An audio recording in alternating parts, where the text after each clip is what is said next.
you, Melissa. My first question is, when you say subscription-based, Yeah. can you explain that? Interesting. So if you had a subscription-based model, so if I'm an architect and I have a client, I might say to them, okay, I'm going to build you a house, but let's say a year later you have another child. So what I'll do is I'll take a fee from you initially, and then maybe you'll pay me, let's say, a retainer, as we might call it. And so every year I'll come back and I'll service you. I'll say, okay, right, we're going to take down that wall and put up another wall. Or, oh, actually, you need some advice on, you need to expand your back garden. You want to do that? Okay, fine, we can offer that for you. So you maintain the relationship with the client. They might come back to you, but it's more about coming back to them year after year and providing the service. And then they say, oh, actually, you want to move house at some point. Okay, great, well then we're going to change this, but you have that relationship with the client. So does Netflix. We constantly pay, because it's just easier to do that. If we provide the service, we went into the houses on a yearly basis, we can then service the clients in that way and provide that, and give ourselves a new opportunity for taking in money on a constant basis. Okay, and so beyond money, how do you preserve the integrity of designs and integrity of ideas when you're kind of draining, I guess, or continuously providing the service, as opposed to focus and, you know? I'm not sure I understand. Well, subscription-based is suggesting that you're constantly or on a regular basis providing a service, extending a house or doing something. While the way architecture is practiced at the moment is team-based, is project-based, where you kind of focus on the project, you get the ideas right, you get things done. So how I guess my question is, how do you preserve the integrity of the process when you kind of spread it out over almost infinite time? I think I wouldn't worry about that, really. I mean, I think things are going to change anyway. I mean, clients change, their needs change. I mean, and if they have a relationship with you, they'll come back to you, and you'll be able to carry on that design. I think we need to start thinking about the longevity of the projects that we do. And are we building houses for people to be in for 40 years? No, because as I was saying before, they're assets. People want to flip them over. I mean, in 2 years' time, sell them for another $150,000 and move on to the next house. I mean, we need to be considering what our clients are actually doing and providing for those needs as opposed to the needs that we think they need. So is a good example this being like an insurance, where you pay an amount, and if you need a house, then you don't have to pay for the full.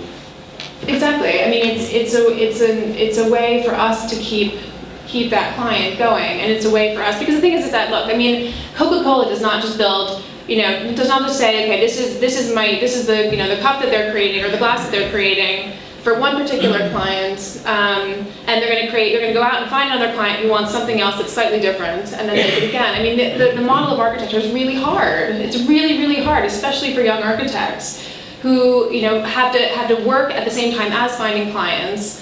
And I don't think it's a really sustainable model. I think it's really difficult to survive that way. And I think young architects starting their own practices really need to think about new opportunities and different partnerships and collaborations. This joint venture thing, that I showed with Disney and Pixar.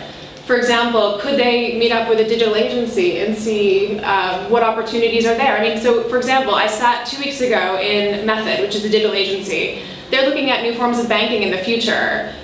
Obviously, those are spaces. Banks are spaces. What would that look like? They are thinking about this stuff. We're not there. We're not part of that conversation at the moment, which is a huge problem. But yeah, so that's why I think architecture students, as soon as they graduate, they need to consider, could I actually work at a digital agency? Well, maybe they could. Or even should architects be employing people that work at digital agencies in our practices? So I think the model of architecture in the future going forward needs to consider these things in order to continue to be relevant. Because, like I said, at some point, think about desktop publishing. Word came along, Illustrator came along.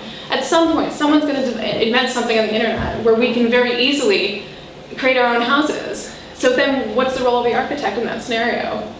We need to consider what the future is there. Okay, and my last question is, how do this transfer into a global idea?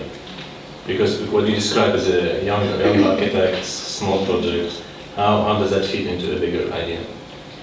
I think that large practices could tap into smaller offices worldwide. So, for example, you don't need to open up a new office necessarily. What you can do is you can take your knowledge, like the franchise model, you can take your knowledge, send it to someone else who has qualifications and able to open up their own office with your knowledge, it's at their risk as opposed to your risk.